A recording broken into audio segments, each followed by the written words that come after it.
Hey guys, good morning, good morning, good morning. Welcome to Hot Boxing with Matt. Well, I say good morning, depends on where you're at in this wonderful country of ours. I'm here in the Midwest. It is 11 o'clock a.m. Don't know why I'm up. Don't have anything rolling. I don't have anything smoking. I don't have anything going on. Oh, that's why I'm up. That's why I'm here. I had such a blast the other night doing the unboxing from Tina and her stuff at Saucy Minx that I wanted to bring her on today and kind of recap everything and talk about it and get the word from the horse's mouth about this wonderful product. But guys, before we start that, I got a couple other things I want to hit on real quick. Tonight, 8 o'clock here on the WO Entertainment Facebook page, we're going to be going live again, not me, but those who are actually funny and not the guy that thinks he's funny, from BB's Home Cooking up there in Gallatin, Missouri. It's going to be a family-friendly night of comedy. Boys, I tell you what, if you haven't had a chance to check these guys out, you're doing yourself an injustice. It's a bunch of, you got some veterans, you got some rednecks, you got some guys that are just funny, good people that getting together for a good cause and having a little bit of fun. We're going to have Redneck Pimp. We're going to have David Scott, Onyx, and Big Man Tater. It's going to be $10 at the door. Doors open at 7 o'clock, and show starts at 8. Well, guys, as I said before here again, welcome back to Hot Boxing with Matt. I am pleased as punch to have y'all back. Guys, there is one thing that we're definitely going to be touching on today. If you joined me earlier this week for my unboxing video, I kind of shortchanged y'all on something, and I gotta apologize for that. Y'all didn't get a chance to see these in the unboxing video because, well, I missed them, and I'm so bad. But these were her recipes that you can get off her website that she sent with it. And kind of different things to try so far. This pulled pork sundae, that one's coming up. That one's going to be on here pretty darn quick. I can guarantee you that one. But some just a little bit of everything. You got cheese balls, you got surf and turf, you got, you name it, you pretty much got it here. She gave me a good all around idea of things to try. Yeah, barbecue, bacon, chicken, panini. Come on, man, you're killing me. Bacon, chicken, and barbecue all in one, and a sandwich. Dude, I'm there. All right, guys. So I believe I hear Miss Tina working around back there. Miss Tina, there you are. Good morning, ma'am. How the hell are you? I got my coffee in my wine cup. Trying to get some coffee and waking up. You sound like you got a little chirp there. Internet kind of a little slow for you? Oh, no, that was me giggling. So I was giggling at you. Oh, okay. There we go. Hey, giggle at me all you want, but I'm not the funny one. The funny ones are going to be on tonight. So, okay. Thanks for coming on, first off. And thanks for the care and everything that you sent me with the packaging. You are so welcome. It was amazing. And anytime a guy like me can get something like that to where I can use the packaging for Christmas time coming up, that much better, because you just made me look even better. There you go. So how long have you been doing this? I started my company in 2011. I've been making, let's see, I have one rub or sauce that I make that I started making when I was 11. Holy smokes. And which one's that? That would be the Attitude dipping sauce. I like to refer to it as ketchup with attitude, which is the tagline. If you look at all the bottles at all my products, they all have taglines. So, yep. Like this one here has the taste of chicken. And it's not just your sauce bottles, but like and here's your Tex-Mex one here again. Yep. Get that all right. See, and it goes to show that she has a sense of humor as well. That goes with that advertising. But anybody in the barbecue world, has got to have a sense of humor because we're sometimes not the easiest people to deal with and put up with. You open the lid too soon, we're going to smack you with a spatula. That's it. Because, the saying, looking ain't cooking, and but then you get some people in your lives that, are just blessings that you didn't know that was going to be there yet. And I've got to say, you've definitely turned out to be one of those for me. And I love every minute that I've had a chance to talk with you and spend with you. Um, how did we meet? I think we met at a former employer of mine, didn't we? Actually, we met because I came to Kansas City for the National Barbecue Association convention. Oh, that's right. The In MBBQ. 2008, is it 18? Yeah. Oh no, 19. And because that was the year Guy Fieri opened his taco joint. That's right. But yeah, so I came to town for that, and as part of the barbecue tour bus, we came into Slaps because we did Joe's Garage, we did Slaps, and we went to another place that actually serves their food at the Arrowhead Stadium for that oblong ball game you guys all play. Football. Yeah, that's it. I don't know if it doesn't have a stick and a puck and ice skates. I don't know what the hell it is. Hey, you know what? And that's the hard part for me is growing up here landlocked in the middle of the country in Kansas City. I've always loved hockey.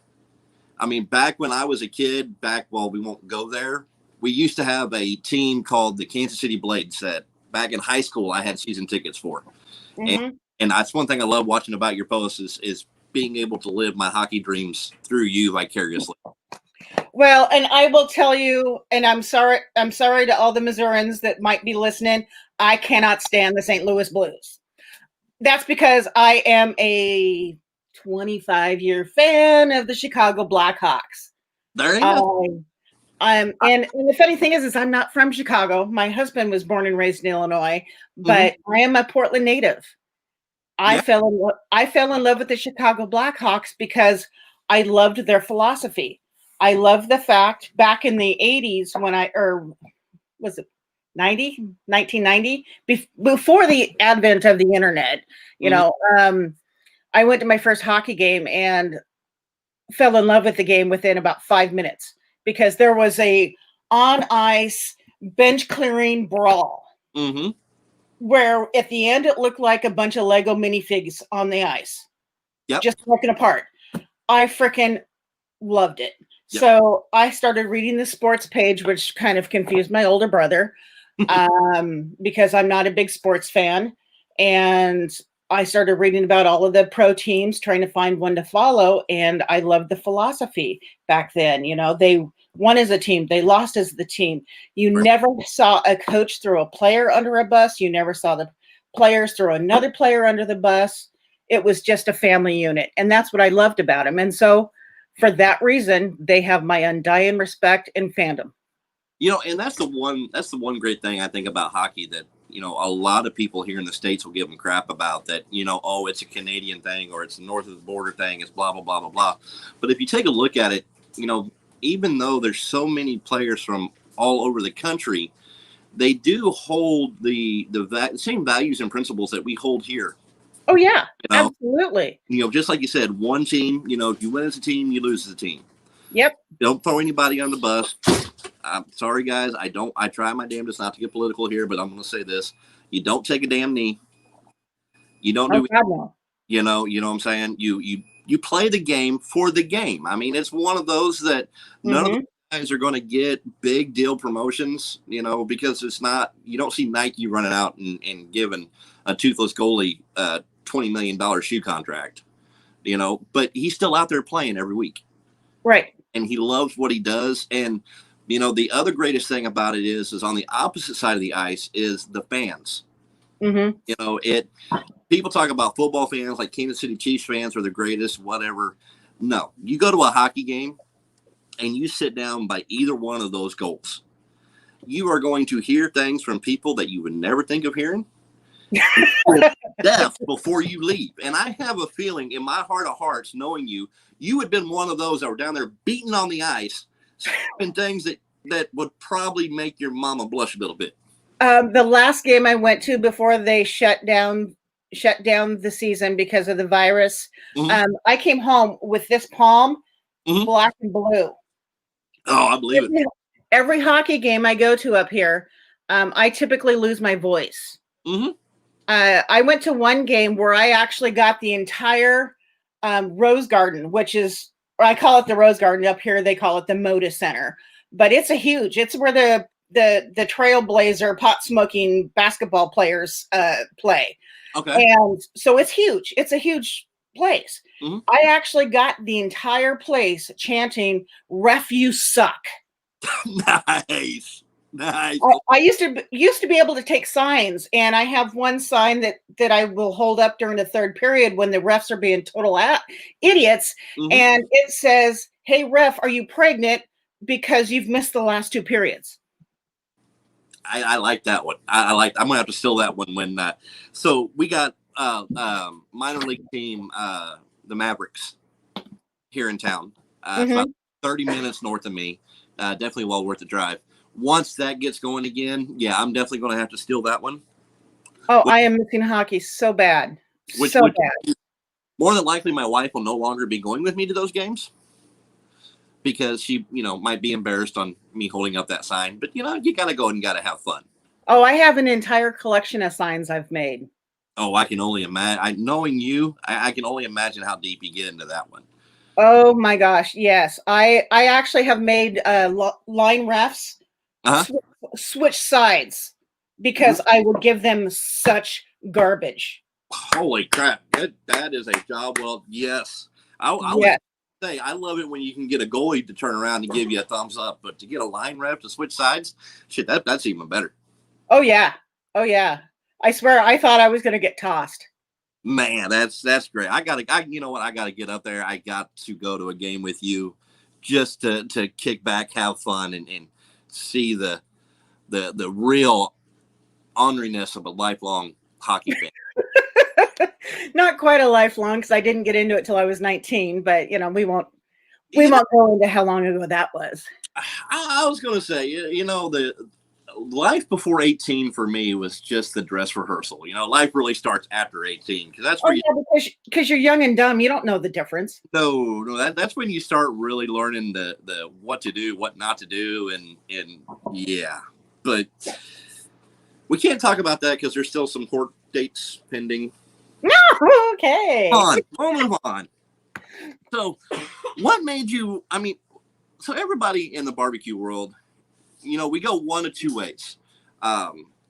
You have people like myself that go with the Johnny Trigg way of thinking, that when somebody asked Johnny Trigg one time and said, "Hey, do you make your own rubs and sauces?" He said no. And they asked him and said, "Why is that?" He said, "Because the people that do these put so much time and effort into them. I don't see the point in reinventing the wheel." So that's me. I take what you guys do and I use it and I adapt it to what I can do and make it work really well. What made you want to get into this and start producing this for yourself and put your name out there? Okay, so basically I went to culinary school in 2001. My first day in culinary school in the kitchen actually was 9/11. Oh, wow. So we basically didn't even get to go cook in the kitchen that day because of what happened. They basically, they shut us down. They basically said, you know what, in light of what's happened, we're gonna postpone it a day. So then I graduated a year later with a 4.0 because I'm too much of a perfectionist not to when it comes to something like that. If I'm gonna pay $20,000 to go to culinary school, I'm gonna do it right. And so I graduated. My first job out of culinary school was in a barbecue restaurant in Kaiser, Oregon, which is a suburb of Salem. And I was hired as the chef there and the general manager. And I knew really nothing about barbecue.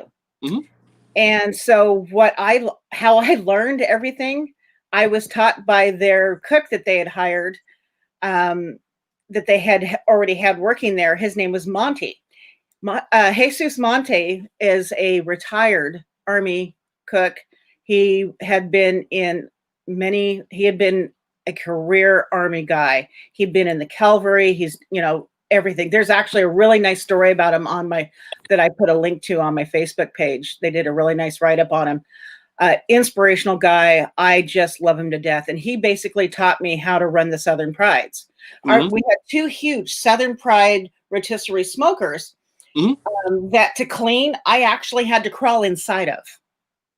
Oh, I can believe that. Yeah, they're Oh my God. And because I wasn't going to ask someone to do something that I wasn't willing to do myself, I took it upon myself to make sure because no one wanted to crawl in that greasy mess, mm, you know. And I learned basically how to smoke pork, beef, buffalo, chicken, and turkey hmm and ribs.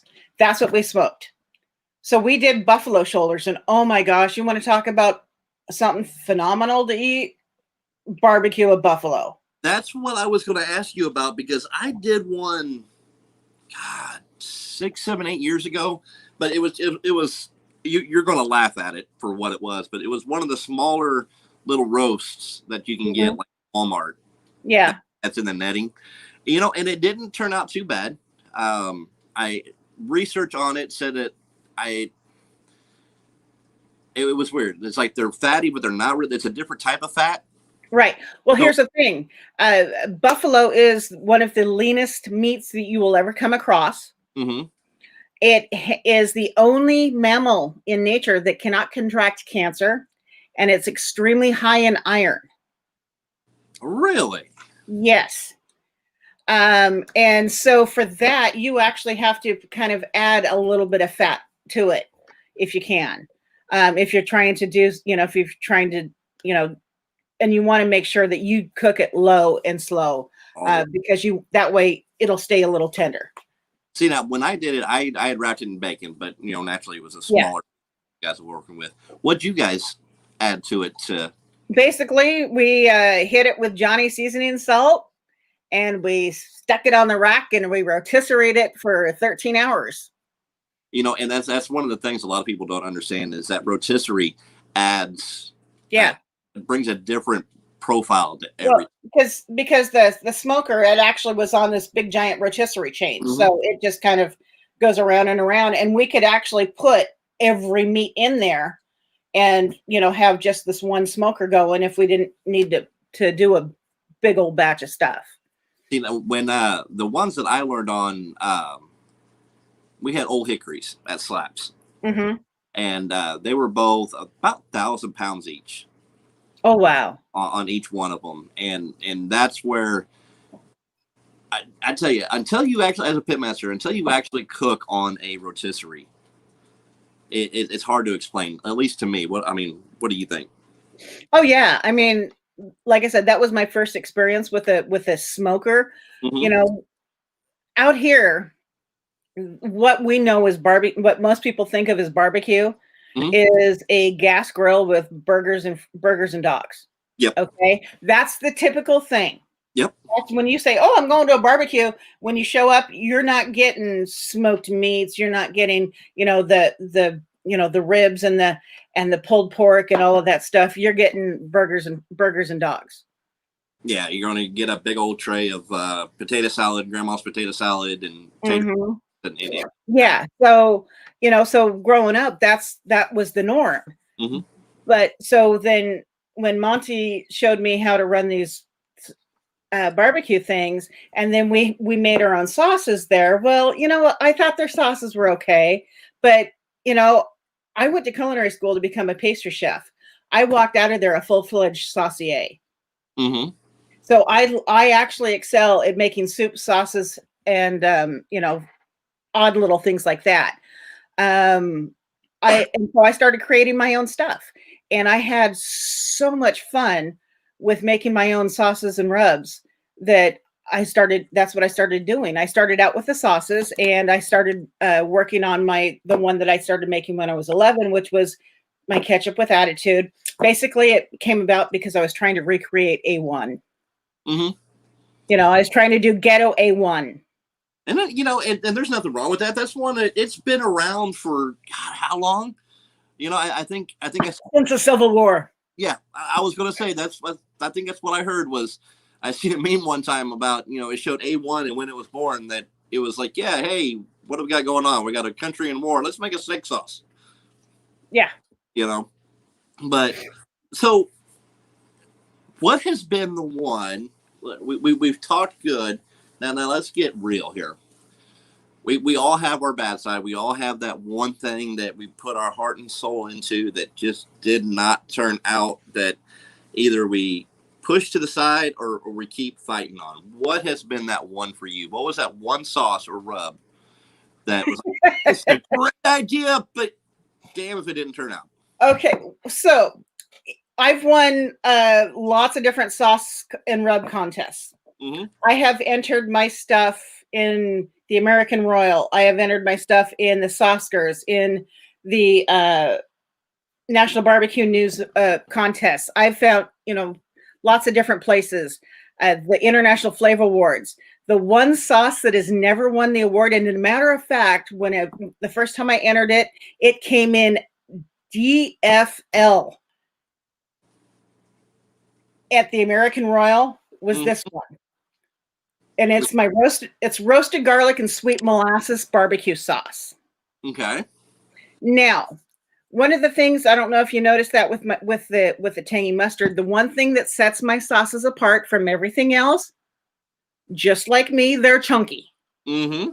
Mm-hmm. So there is chunks of garlic and onion in every last one of them. Yep. And then there's because I want to prove that there's real ingredients in it. Exactly. So you've got in that mustard, you've got whole grain mustard seed. You've got the garlic and the onions. With this one, it actually it starts with whole roasted garlic, and then we break it down a little bit. Mm-hmm. So there is actual chunks of oven roasted garlic falling out of this, and we do oven roast the garlic. And that's one thing with garlic is people either love it or they absolutely hate it. Yeah. And so when I entered it and I got the results back, I was basically in tears. Mm-hmm. I just was mortified that American Royal said it was last place. None of the judges, they hated it. Mm-hmm. And so I was mortified. And so I was talking to my dad and I was talking to my older brother. And my older brother says, Tina, don't be upset about it. Think of it as a badge of honor. And I says, well, why is that? And he says, because you are too West Coast for Kansas City. And I thought, you know what? I can do that. Yep. Yep. And so that's how I choose to look at it, because truly it is truly a West Coast thing. Mm-hmm. Because out here, we like to have real ingredients. And, people always ask me, well, what kind of style do you do for your barbecue sauces? Are you Kansas City style, Texas style, what? I says, I'm Saucy Mink style. I'm my own style, because I'm not going to screw up a tried and true tested style of sauce. Mm-hmm. I do not want to sit there and say, oh, I made a North Carolina style sauce and it's nothing like what a true North Carolina style sauce. That's I got to go back to this one on that one. The mustard one. That's in the framework of a Carolina, exactly. But with my own spin, and I don't market it as a Carolina style. No, you don't. And that's the great thing about you is you don't try to portray your stuff as anything but what it is. Your interpretation of it, what you like, what you want to see on it. And it's like I said, I'm not a real big vinegar guy. Mm-hmm. If I've got to use a vinegar, I'm going to use a ACV apple cider vinegar. Right. That little extra sweetness. And that was my thing with this one was there was a little bit of that vinegar twang in it. Mm-hmm. But everything else that went with it, that subtle sweetness, the actual mustard grains and everything else that went with it. For me, this thing is a damn crossover I use it for my barbecue. Oh, I got to keep on my sandwiches. Oh yeah. I've licked it off my husband's face. Me and the old lady may talk about that one later. But where was I going? Oh yeah, chicken fingers. I got to keep my kids away from it. You know what? I designed that for chicken strips. And I can definitely tell. I mean, and I am not a honey mustard guy or anything like that. When it comes to chicken strips, it's either ketchup, I know, sorry, kill me, blah, blah, blah, blah, blah, or, barbecue sauce or whatever. But when I found this, when you sent me this first bottle, I think I probably had the most chicken strips that I have eaten in a long time that month. Yeah. Well, Because see, yeah, I designed it for chicken strips, but I started putting it on other things. I where was I going? Pretzels, soft oh yeah, pretzels. yep. I put it on my sandwiches. I actually started putting that in potato salad. I put it in my deviled eggs. I put it on everything. I've made salad dressing with it. Now that would make a damn good salad dressing. We'll have to talk about that one. Yeah, it gives it a nice smoky flavor, so you have like a barbecue-y flavor type salad dressing. Mm-hmm. It's really nice. And I'm glad you kind of tapered back there a little bit, because we was almost starting to go kind of like a Frank's motif there for a little bit. No. Put that shit on everything. There, I'll go ahead and say it. Frank's hot sauce, come after me. So I mean, I try to have fun with my stuff. I try to come up with creative ways to do it. And here's the thing with me is I'm not just, going to have a sauce that has just one use, because that's not how I grew up. I grew up pretty much, for a long time, my dad was out of work when his company shut down. And so we were living off of unemployment and food stamps for quite a while. So we learned to conserve. I was brought up to scrape the butter off of the paper when you unwrap the butter wrapper. Yep. I was taught to be frugal. And so for that reason, I try to take the gourmet twist to fit into the Winco and the unemployment budget, So I try to incorporate all of that. So I will take, the stuff that you get at, Bargain Mart and try to class it up. And I think at the end of the day, to me, that was the biggest selling point on it, was, you brought a certain amount of elegancy to your stuff that you can, taste and everything. Mm-hmm. But it's made for the working man, for the right. working. And that's all it is. I am a working person. We live paycheck to paycheck here. It's not like I'm living in a mansion. Our house is a manufactured home put on its own piece of property in the middle of the suburb, in a little town called Silverton, Oregon. Mm-hmm. And, I had to scrimp and save to be able to come to Kansas City. And then for our 25th anniversary, when you saw me the last time after we talked, I had brought my husband in there because I had been talking about slaps since the first time I was there. That's right. And I had to make it a plan when we were at the American Royal that year, that I had to take Ken there, my husband there. Mm-hmm. And oh my gosh, we still dream about that freaking hot potato salad. Oh, that's crack in a container. That I tell you what. Oh my freaking Lord. And I tell you, ever since I left and started doing my own thing, but I was around that stuff constantly. I'm not going to say I memorized the menu. I'm not the recipe. Don't get me wrong.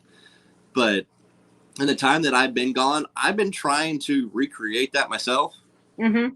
Whatever Joe did, that dude did it right. Oh, still does it right. I've been harassing Brad Orison to try to get his mama's recipe for his sweet potato pie out of him, because when we stopped at the Shed in Louisiana on our way down to New Orleans, oh my freaking Lord, I cannot get enough of that. I want to go down to the Shed. The Shed is definitely one of the few that's on my short list I want to try. You need to go to 17th Street. You need to take the trip to go see Mike and Amy Mills. Okay. Oh my freaking Lord. Amy Mills and Mike Mills do it right. And where's that one at? That is in Murfreesboro, Illinois. Murfreesboro, Illinois. We got a mutual friend up there that need to go up and go see. Go see Steve with Veteran Barbecue. Oh yeah, he's actually close up. He's actually up towards Chicagoland. He's suburb of Chicago. Yeah, but Murfreesboro is actually towards St. Louis. Okay. Well, that's actually Murfreesboro is actually closer to Collinsville, which is where Code 3 Barbecue is. Mike Radovich. Okay. So which is another great place. He actually has a barbecue supply store there, and he's actually he does steak cook-offs and stuff like that. Steak cook-off now, SCA steak cook-offs, or Yeah, just absolutely. the full sanctioned SCA? And I tell you what, I got a friend of mine that started doing those. I judge him.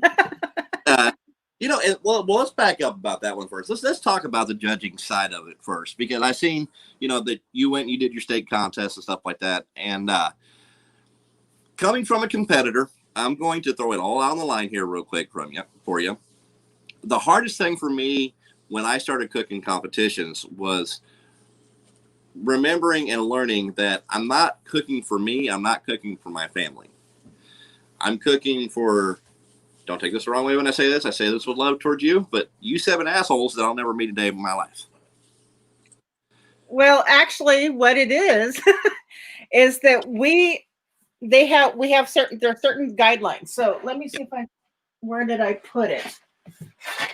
Oh man, I had an extra SCA judging slip. Mm-hmm. And basically, when you are presented your steak, you actually you have to aim for a medium steak. That's where you get your 10 points. So Mm-hmm. It has to be a perfectly medium steak. When you are presented the steak, you put it in a box, and it's got a silver disc in the box. Yep. And you need to, when you put it in the box, we are not going to turn that steak for it. So you want to have that spinalis down towards the opening of the box, because that's where the best part of the steak is, the tenderest part. 100%. And so when you present that steak, they're going to cut it in half so that we can see the doneness. The top half is what we're going to judge on your appearance and on your doneness. The bottom half is what we're going to eat. Mm-hmm. Okay, we're going to take a bite off of that one. We're only judging the appearance and that. And so when we open the box, we take a look at it, and then we close the box, and we judge on appearance, and we judge on doneness. And it's from a 7 to a 10, because honestly, anything below that is just insulting. Yeah. Yep. Okay. So we put those scores on there, and then we open up the box, and we take our bite, and we shut the box. We try to do this as quickly as possible, because it's going to oxidize, and we send it down to the next judge. Mm-hmm. And with every judging, there's usually 5 judges. And so then, so we take and we don't pass the box down until we put our judging slip in that little envelope and pass it down to the next person. So we take our bite, and we're going to judge on taste. We're going to judge on tenderness, how well it cut, how well the mouthfeel is, and then we're going to give an overall impression. Now with taste, there is a decimal point in there, because we have had ties. Mm-hmm. So it can be a 10.9 if it's the best thing you've ever had in your mouth. And we judge everything on its own merit. So it's not judged against the one before it. It's not judged the one after it. Everything is judged as a single item. So that's how that works. Now, and so it's all individually judged. I was going to say, from the sounds of it, there's a lot of aspects there that me and a lot of other competitors really wish KCBS would take heed to in the way they do some things. But it's just, that's the worst thing about it. Well, first off, for you guys as judges, everybody thinks, oh, you've got to have the greatest job in the world. You have the best cooks giving you the best food, blah, blah, blah, blah, blah. But how many, in your times of judging, how many times have you had, and we'll say anything below a 7? Oh, a couple of times. Usually every contest I've judged, there's been at least one steak where I've actually spit it out in a paper towel, because there's one flavor profile that someone keeps cooking that has got to be the funkiest thing I have ever put in my mouth. Mm-hmm. For me, it is just so god awful. Honestly, I would rather eat a plate full of boogers. Oof. Oof. Now, does the SCA have judging classes like the KCBS does? Yes, it does. You get certified to be a judge. It costs $60 for the class. Mm-hmm. And you get during the class, they actually will cook steaks so you can taste them and learn how to do the judgings. And they go over how to judge an ancillary section, and it's a lot of fun. Ken Phillips and Michelle Dang and Brett Galloway, who actually are some of the main people that oversee this organization. They are phenomenal, and they have really come up with a certain set of guidelines. They make it fun and entertaining, and so it's so great. It really is. And especially for the coronavirus, that is the easiest contest to be able, to get your barbecuing skills and have some fun. And I've looked into it and I've thought about it, because to look at the difference between, what we do and then what the SCA guys do. You can have an SCA guy that rolls in, throws out a 10 by 10 tent, pulls out his Weber or his PK grill, however he wants to do it, one bag of charcoal, one steak that he draws for, and he's done. Maybe you get 2 steaks at that draw. Or 2 steaks. So basically, if you're just doing one, turning in one steak, you get 2 steaks per one turn in. One's for practice, one's for turn in. Okay, so that makes it a lot better. Yeah. But then you may have your SPG, your salt, pepper, garlic, whatever you're going to put on. That's it. You're done. Yep. Hypothetically, everything can be thrown in the back of a standard 8-foot bed pickup truck. Yep. Then here comes us barbecue guys. You roll in with the 15-foot trailers. Oh man, you're rolling in with a mini house. Yes. To the extent where some of the guys, and I know you've seen it, the first time I can remember walking into a trailer, somebody's trailer, and I seen a dishwasher in the prep area. I said, "What the hell is this?" He said, "It's a dishwasher." He said, "You ain't got one?" I said, "Man, I wash dishes in cold water and then rewash them when I get home in a bus tub." And it's just amazing.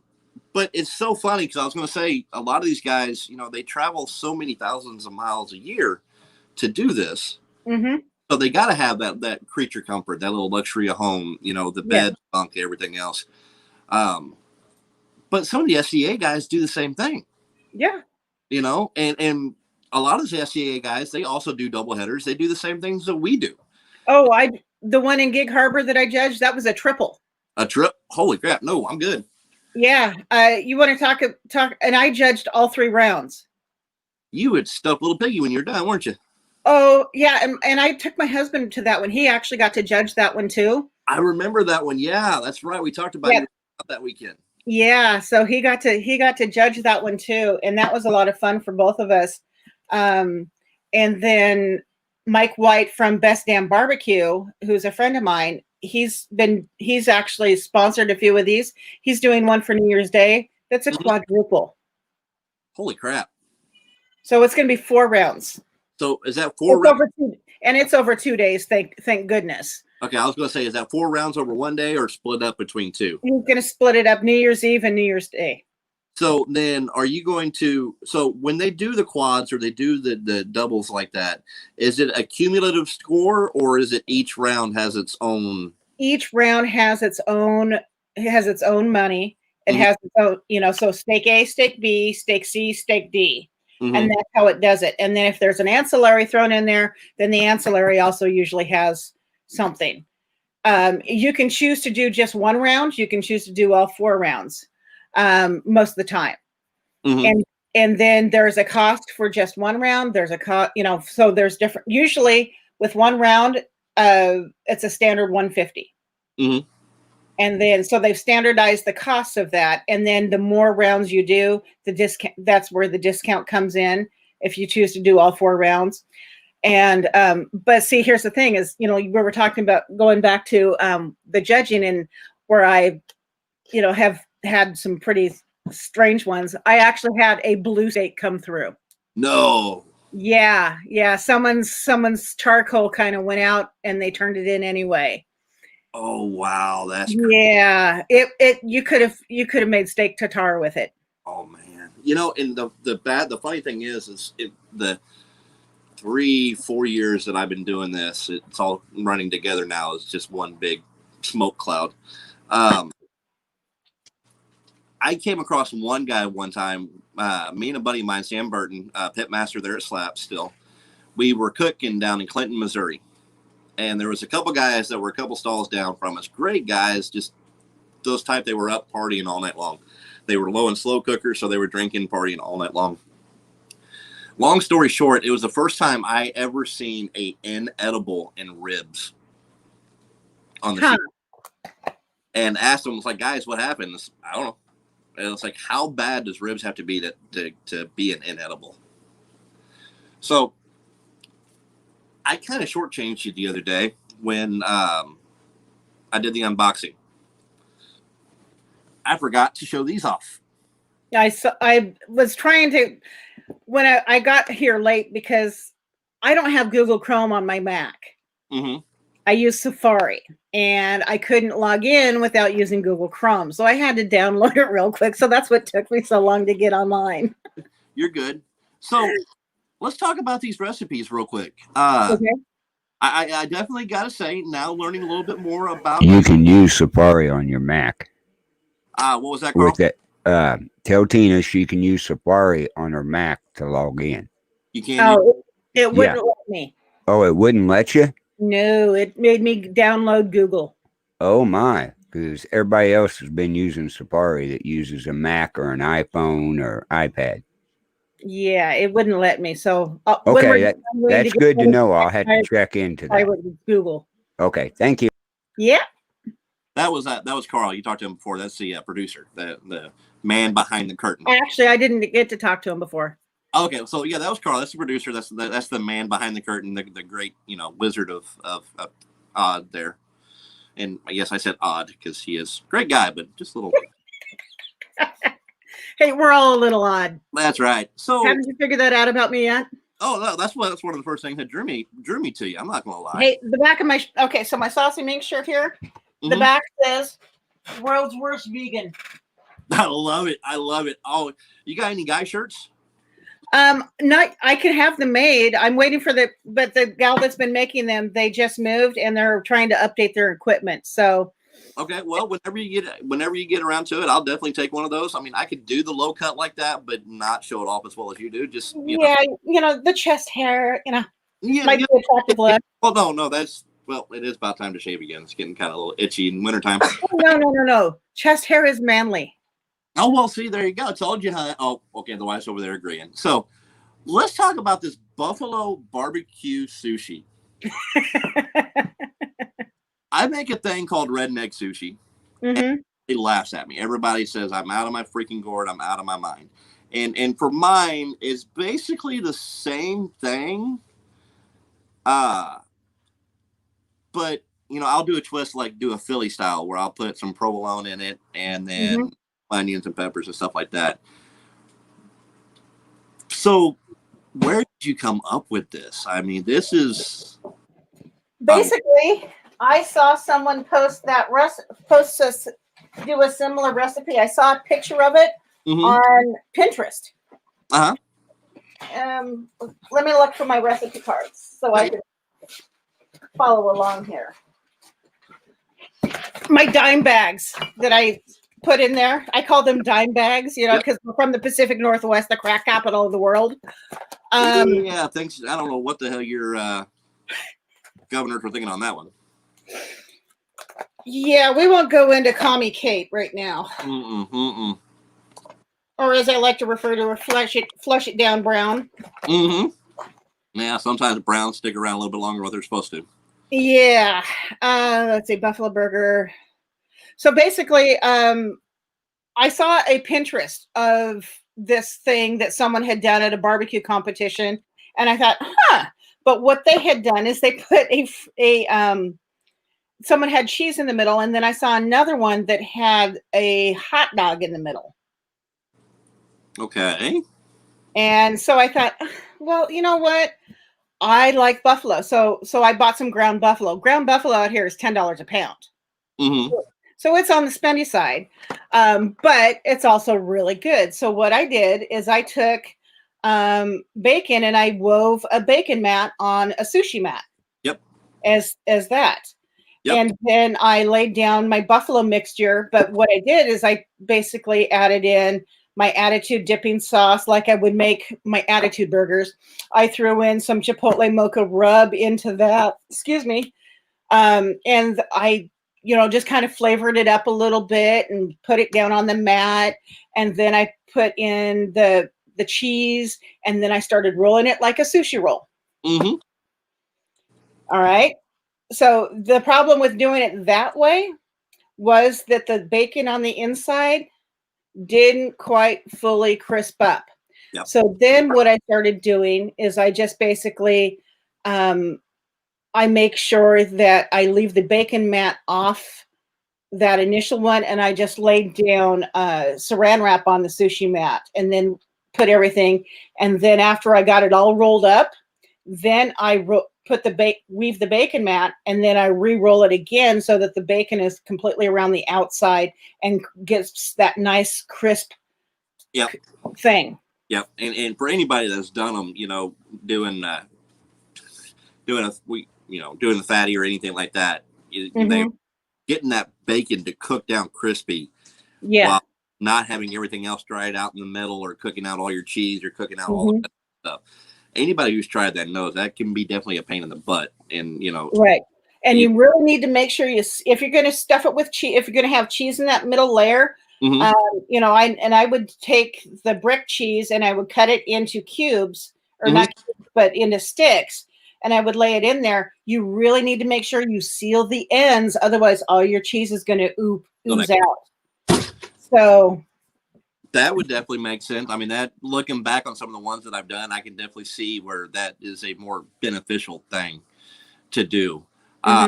So real quick, you keep on talking about buffalo. Yeah. Talk about how it's your favorite and everything else. So for those of us here in the Midwest or the East Coast that doesn't have that luxury, what can you... Hey, it's not my fault all the white folk killed off the Tatankas. No, I agree with you. I agree with you. That was one of the many mistakes New York has made, but that's neither here nor there.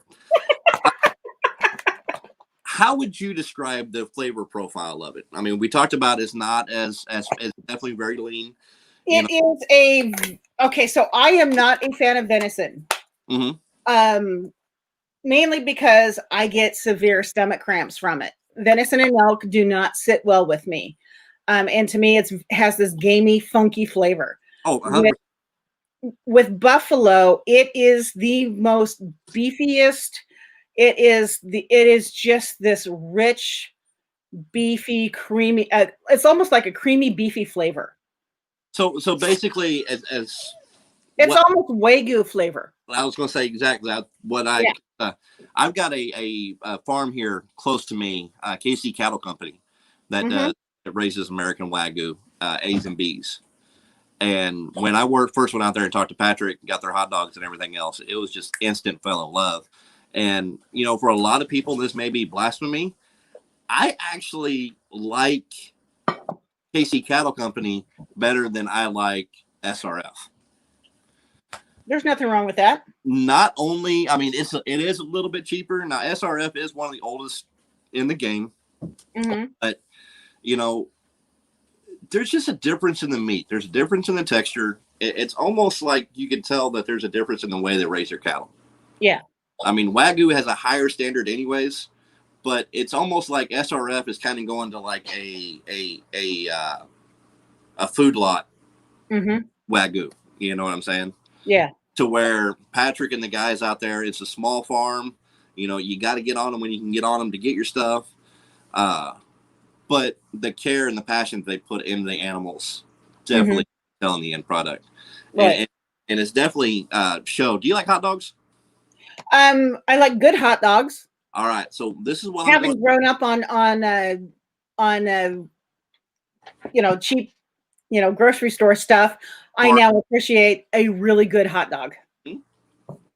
So this is what I want to do. The next week or so, I'm going to send you out a care package from KC Cattle Company. Oh my gosh. And it's going to have some of those hot dogs in it. If they still have their bacon cheeseburger brats, I'm going to send some of those as well. Oh, Lord. KC Cattle Company was actually recognized in Food and Wine magazine as having the #1 hot dog in the United States Wow. with their Wagyu hot dog. Yeah. And here again, some people are swearing up and down by SRF and everything else. We used to have a really good one out here called Oregon Chief. Mm-hmm. And I don't know whatever happened to them, but they're gone now. And yeah, we are, they're kind of hard to find. Here locally, we have Mount Angel Sausage Company that makes some really good German sausages for Oktoberfest and stuff like that. And they're really good. But man, do I miss the good Frankfurters and stuff like that. And that definitely brings me to my next point with all this craziness and all this bullshit that's going on. Thank you for, hammering it out, not giving up. I know this isn't easy right now with COVID and everything else. And, I know you were excited there for a little bit. You were starting to get into some shops and then it's getting back and everything else like that. Small business, don't get me wrong. Everybody knows my wife works for Walmart. So, there's a little bit of loyalty to them, because they keep things moving around here. Right. But right now, it's people like you that I want to get out. I want to get your face out in the public as much as I can. Not the world's biggest podcast right now, but we're getting there. Yeah. So let's take a little bit of time. Let's talk about your business. Let's get your website up. Let's do whatever we can to get those people coming to you. I will, once this finished publishing and everything else, I will put all your, Facebook information and all that up. What's your Instagram name? Saucy Minx BBQ. All right.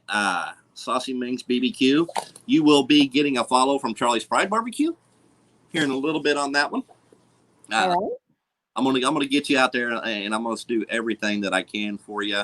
From the I will tell you that I do also have a partnership with B&B Charcoal. Oh, so yep, I do promote B&B Charcoal.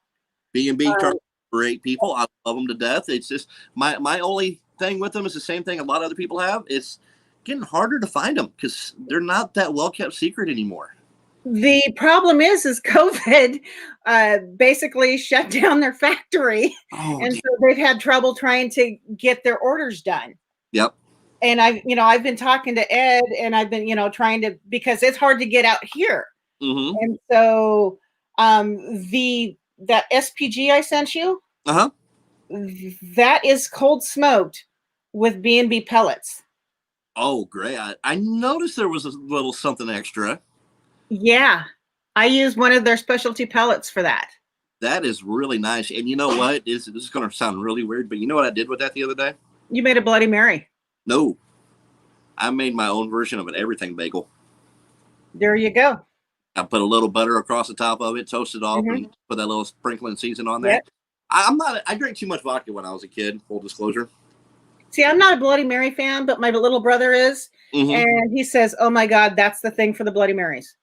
Not the Tex-Mex. He's put the Tex-Mex in it. I actually made margaritas from scratch for the first time, and rimmed my margarita with the Tex-Mex. That does sound intriguing, but it was freaking phenomenal. If I could figure out a different alcohol to put in there, because I was like $5 a handle for vodka back in the day, and rum. Do a mojito. Oh, now rum, I definitely get down on some rum. Yeah. Definitely gets around some rum. So is there anything new that you have coming up? Anything you want to touch on? Anything you want to do as we wrap out this little bit of your time? Well, I actually would like to talk. So this is my poultry rub. It doesn't get the love or recognition it deserves. It has won an award. Actually, no, it has never won. This is the only rub that's never won an award. And this is actually modeled after an Alton Brown recipe. Oh, really? Because this is a powdered sugar base. Color me intrigued. Yeah, I started with a powder, so it's white, and it's powdered sugar. That I started with powdered sugar in it because as Alton Brown would explain, the powdered sugar helps adhere to the poultry. Yeah, 100% because it's going to caramelize. It's going to keep Right. it out there. Yep. And so you go under the skin and you go over the skin, and it will give you a crispier skin. Ah. Yeah, because if you go under this, if you just go over the skin, Uh-huh. it's not going to flavor your meat. Nope. And that's where a lot of people screw up when it comes time to do poultry is they don't get that full coverage. Yeah. Yeah, so you have to basically lift the skin, go in there, and just give it a nice little massage. So my turkey and stuff at Thanksgiving, I actually mixed this with the Tex-Mex, and I went in and under the skin. I gave it a nice little massage. You know, I got in there, got down and dirty, had to take the rings off because my mom's diamond sticks out of my wedding ring. So, you know. Don't want to rip the skin, keep everything looking right. Exactly. And then I, gave it a nice little bacon weave blanket to, tuck it in. And then I threw it on the Traeger. Oh, you're killing me now. That. All right. That's it. You're going to be seeing my name really soon. Pop up else again saying, hey, you got an order from this guy. And hopefully you get to see more than that. As I also want to say thank you for extending that, your your Cyber Monday sale for all my viewers. Hopefully we have some people take advantage of that for you. But I apologize for butchering your name the first round. No worries. I'm glad you got me squared away on that. But Tina, we, from the bottom of my heart, everybody here at WO Entertainment, everybody here at Charlie's Pride Barbecue, we can't thank you enough for what you do. Keep your head up, girl. We're all fighting for you. And, I'm gonna get your name out there. I'm gonna get you out there in everybody's face to the point that they're gonna tell me to shut up because I think you deserve it. That's how much I believe in what you're doing and who you are. Well, thank you very much. So I know it's early out there. Appreciate it. I know it's early. You're out there in Oregon. It's starting to roll on to 10 o'clock hour for you. Thanks for getting up and coming on air with me. That it's my pleasure. And just so people know, I will have my smoked jalapeno and my smoked peach mango in stock soon as I can afford to buy the bottles to get it bottled again. Gotcha. COVID shut me down that I can't get it bottled. I'm in Silverton, Oregon, Shelly. There you go. So guys, here again, remember, you see everything that there is to see here. This is the manufacturer. This is the president. This is the line sweeper. You see it. This is the person that's doing it. I'm a one-woman business. This is the person that's putting the love into everything. So that's why it takes a little bit longer. We all know what COVID's doing to us. So bear with her. I can guarantee, told you that it is worth the time to be patient with her because she's going to take damn good care of you in the long run with all your barbecue needs and everything else. Got friends out that way. Well, I don't know if that's a good thing or bad thing. Redneck Pimp just said they had friends out your way. I saw that. So they may know a little bit more about you than what I think they know. So, all right. Well, this is the end for us today. I'd love to have you back on. You know what I'd really love to try to do? I think it's fun. I think I'd love to try to get a round table with, say, you, me, and Steve at least. Oh, good Lord. We'd have too much fun. I think we would because we can go up to about 4 people at once here without it getting real stupid. I think I was talking to Steve about that a little bit last night. I think I'm going to have to hit him up and we'll, because I know for the fact that we can definitely get that hour going, if not 2. I think a bottle of whiskey apiece would have to be involved. Yeah. Okay, the skirt is on. It's on because this is coming from a guy. If y'all don't know, Steve, help me with this last name because I screw up names. No, I pronounce it Lufos. Lufos. Steve Lufos. He has Veteran Barbecue Spices and Rubs. Veterans Q. Veteran Q. Yep. He's also got, which I missed out on this year. I was kind of bummed, but hopefully I can do it next year. The Dad Bods of Barbecue.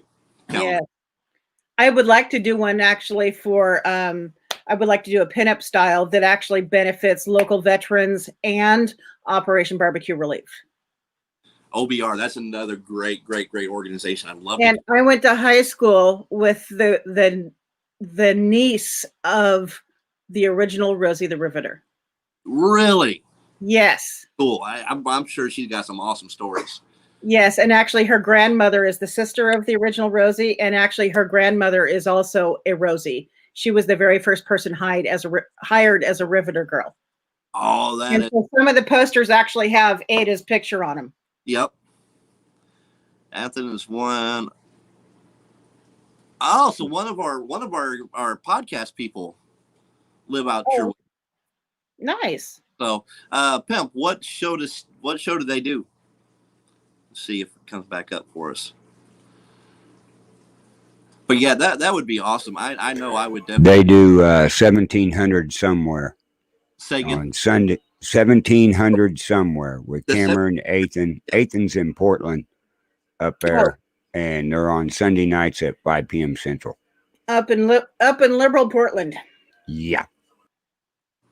So I grew up in the city. I don't live there anymore. yeah, no. I agree with you. I live in a suburb of Kansas City because I grew up around here, and this is about as close as I want to get in the middle of that chaos and that stupidity. Yeah. So, well, all right, Miss Tina, I'm not gonna keep you anymore. Let you get back to those grandbabies and keep that old man of yours in line. And I'm serious. I am going to, and I want you to help me out here. I think we need to get Steve on here. Let's do a fun little round table of three of us, a bottle of whiskey, some barbecue sauces, some stories. Oh, absolutely. I think it'll either be the top viewed on here, or it's going to be A Hangover Central. exactly. There may be some fines paid in the long run, but by God, let's do it. Oh, yeah. All We'll be right. throwing popcorn at the screens at each other. That's right. I mean, you gotta have fun. That's what this is all about at the end of the day, right? Absolutely. And that's where people have forgotten, about One of the other companies you need to look into is Who's Your Daddy? Yes. Kim Foy. Who's that? Kim Foy. Okay. Yeah, she makes Hoosier Daddy barbecue sauce. I've seen it. I know Yeah. you're talking about. Yeah. And Okay. then Barbecue Beast, they actually won Best Sauce on the Planet this year. 2 women, they're one of them is veteran. Freaking awesome barbecue sauce. All right, Barbecue Beast and Who's Your Daddy? I'm coming for you guys. And if you don't like what I have to say, you can go blame Tina because I am coming to you guys. And another thing I would like to do is with like Barbecue Beast and everybody else is I would like to get a panel of ladies on here. Show your guys' perspective of it, and let's put everybody on notice that a woman can cook barbecue too. Oh, and then you'll need to get sugar from Lene Oxley from Sugar's Barbecue. Lene, okay, yep. I can hook you up with her. She's a friend of mine. Oxley or Boxley? Oxley. Okay. You know what? Tell you what, we can do this. Try to get your dream panel together, and I'll just moderate it. How's that sound? That sounds good. All right, girl. All right, I'm going to go ahead and get you out of here, and I'm going to wrap everything up. And I thank you for taking your time out and coming on with me today. And we'll be in talks. And like I said, I'll get a hold of. I want the. Flamin' Fury rub and honey habanero barbecue sauce. Yes, that Flamin' Fury, I can tell you right now, it was good all the way around. So, Redneck Pimp, this Shelly and Richie King that you see popping up, I'm actually I haven't got around to doing it yet because I don't have everything for it, but I started making him a ghost pepper moonshine sauce. Wow. And the ghost peppers have been fermenting in the moonshine for about 2 weeks now, 3 weeks. Ooh. I get close to it and open it up, and it sends me crying. Oh, man. So, but he's up. Yeah, I don't go any hotter than habanero because at that point, you're just killing taste buds. And that's the thing. And that's the thing I will go back and I will say about your Flamin', that little dime bag you sent me here to the Flamin', was while it did light me up, the flavor that was with it all the way through. Yeah. It was freaking phenomenal. It was one of those that you had the flavor, the heat flavor, and then you had the heat to go with it. So, yeah. So, all right. Well, Miss Tina, thank you very much. Go forth, enjoy the rest of your day. You too. We'll talk to you on the next one. Hopefully it'll be with Steve or somebody, and then we'll get you back on here. All righty. You have a great one. You too. Thanks, man. All right, guys. That was Tina from Saucy Minx. Guys, thank you so much for coming in today and bearing with us. This show went a little bit longer than normal, but, we kind of got in a rhythm. We had a little bit of fun. So, guys, thank you so much for stopping in at Warrior Entertainment and seeing what we're about and seeing what we're doing and enjoying our show. Don't forget, tonight, 8 o'clock Central, coming to you live from BB's Home Cooking in Gallatin, Missouri. We have the family-friendly comedy show starring Redneck Pimp, David Scott, Onyx, and Tater. Doors open at 8 o'clock, $10 at the door. Or the show starts at 8 o'clock, $10 at the door. Doors open at 7. Guys, from the bottom of my heart, everybody here at WO Entertainment, everybody from Charlie's Pride Barbecue, Saucy Minx, OVB Barbecue, and anybody else who I forgot to mention, guys, I'm so sorry, but it's early-ish. Guys, I've had fun, but I'm tired. Go forth, have fun, fire up that smoker, get some meat rolling. All right, guys, thanks for stopping by. See y'all next week.